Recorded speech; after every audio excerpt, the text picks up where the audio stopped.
Hello, future gay toppers. I'm Devika. Are you ready to crack some past year questions with me? See, whether you're here to conquer the exam or just flex your lit knowledge, you're in the right place. And fair warning, my friends, these PYQs are a bit on the longer side. Thanks to all the lines and accepts. But hey, that just makes it more exciting, right? Let's dive in. First question. He who is unable to live in society or who has no need because he is sufficient for himself must be either a beast or a god. Who has given the above statement? 1. Aristotle. 2. Plato. 3. Socrates. 4. Rousseau.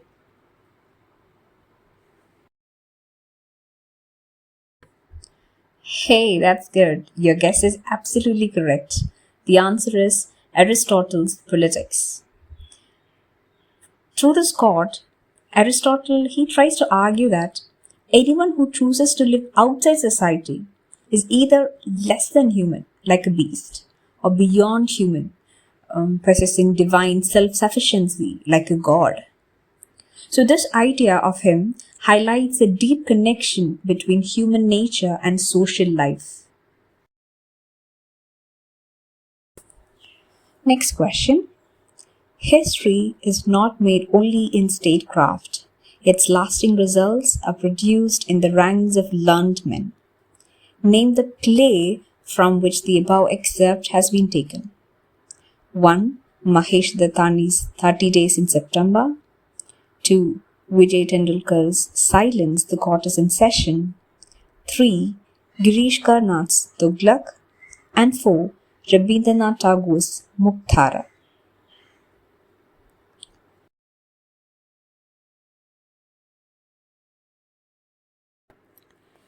Absolutely, the answer is C. Girish Karnad's Tughlaq. Girish Karnad's this play was performed in 1964. And it is the character Barani, a historian and advisor, speaks these words to Sultan Muhammad bin Tughlaq, who all of us know as the 14th century Sultan of Delhi, known for his ambitious but often impractical reforms. And the above lines that you see on the screen, it reflect the complex political and philosophical themes of the ruler's reign. Good going. Getting familiar with the question pattern is crucial when preparing for any competitive exam, especially one like GATE.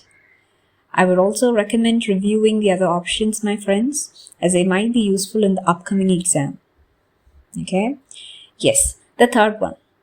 Identify the work from which the following excerpt has been taken. In a universe that is suddenly deprived of illusions and of light, man feels a stranger. His irremediable exile, the divorce between man and his life, the actor and his setting, truly constitutes feeling of absurdity.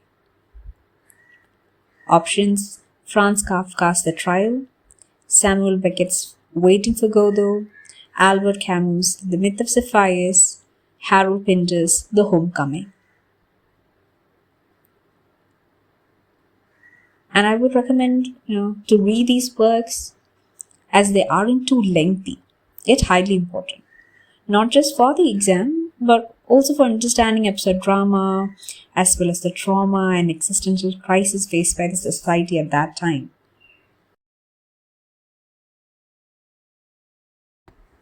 The answer is option C, Albert Camus' The Myth of Cepheus. This work was written during the World War II time, which is 1942, a time of immense chaos and existential crisis. In this essay, he explores the absurd condition of human life. He argues that when people realize life has no inherent meaning, they feel like strangers in the universe, lost, exiled, and detached from the world around them. The fourth one, I guess it's a very easy one. It has been asked in NET as well. Identify the novel which opens with the following lines. It was the best of times, it was the worst of times. It was age of wisdom, it was age of foolishness. It was a approach of belief. It was a approach of incredulity. It was a season of light. It was a season of darkness. It was a spring of hope. It was a winter of despair. Identify the novel: Jane Austen's Emma, Emily Bronte's Wuthering Heights, Charles Dickens' A Tale of Two Cities, H.G. Wells' The Time Machine. Do you know what is the literary device used in this passage? Yes, it's the antithesis, as it represents contrasting ideas in a parallel structure. Best of times, worst of times. Wisdom, foolishness, like that. So the answer is anyway option C, Charles Dickens' A Tale of Two Cities, published in, 1859.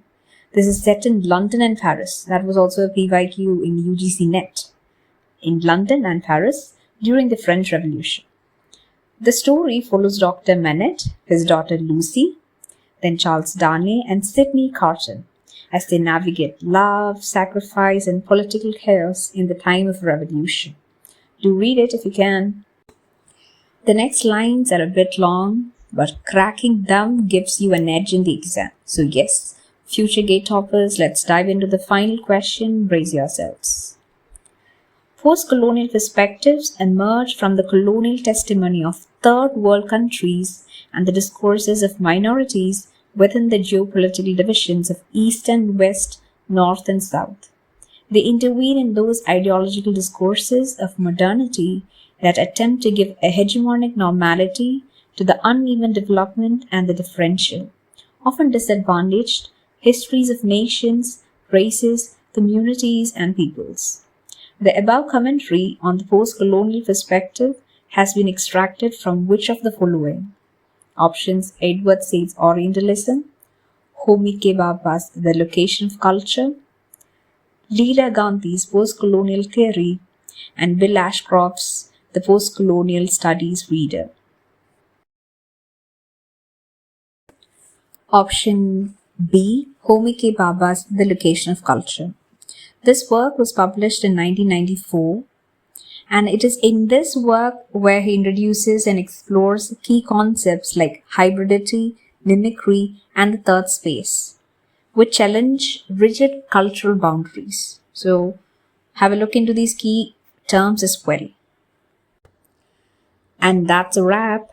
If you found these GATE English PYQs helpful, or if they just made you question your life choices, don't forget to hit that subscribe button. Your support keeps me going like caffeine before an exam. So subscribe, stay curious, and as always, happy learning.